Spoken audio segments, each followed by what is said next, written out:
In this video, we're going to learn how to calculate the radius of those circles in the diffraction image of the Debye Scherrer method. Now, usually in practice, this method is used the other way around.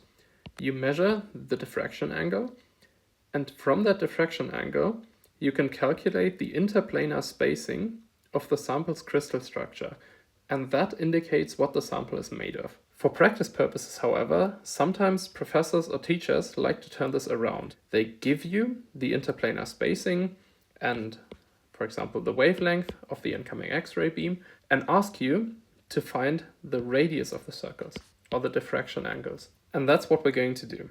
We are first going to use what is given to find the diffraction angles.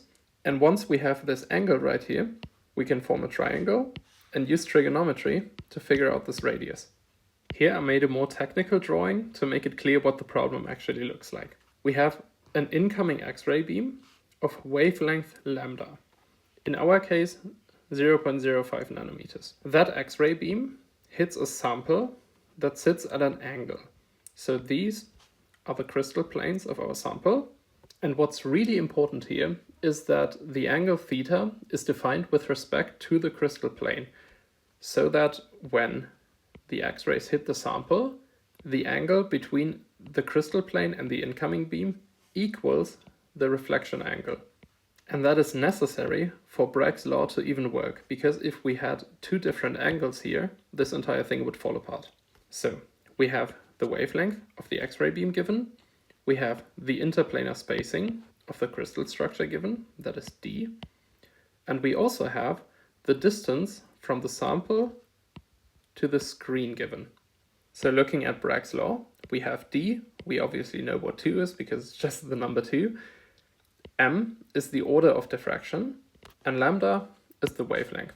And since we're going to calculate the radius for the first two orders of diffraction, m is going to be 1 in the first case and 2 in the second case.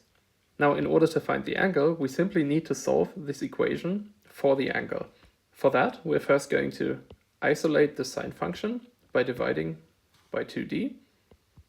That would make the equation look like this. And then we can simply use the arc sine to isolate theta on the left side. So our formula to find theta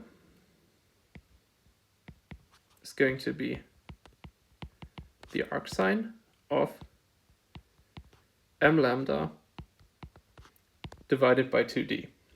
For the first order of diffraction, m is going to be 1. So for theta 1, we get the arc sine of 1, since m is 1, times 0.05 nanometers for the wavelength, divided by 2d, and d is 0.314 nanometers.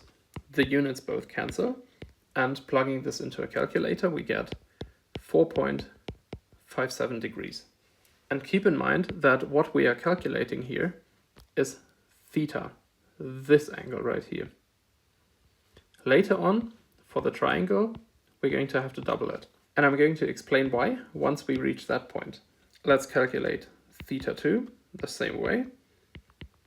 The only thing that changes is that m equals 2 now, so we get 2 times 0.05 nanometers divided by 2 times 0.314 nanometers, and that gives us 9.16 degrees.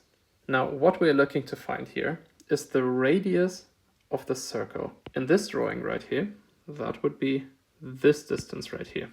So in order to find the radius, we can set up a triangle here and use trigonometry to figure out r. Now, for that to work, we need this angle right here. From the sketch, I mean, you already see that it's 2 theta, but let me explain why. Since this crystal plane here cuts this line, this angle has to be the same as this one right here. So if this one is theta, because incoming beam angle equals reflection beam angle, and this one is theta 2, well, both of them added is simply 2 theta. And from trigonometry, we know that the tangent of an angle equals the opposite divided by the adjacent. If we look at this angle, the opposite is r, and the adjacent is L. So for the tangent of 2 theta,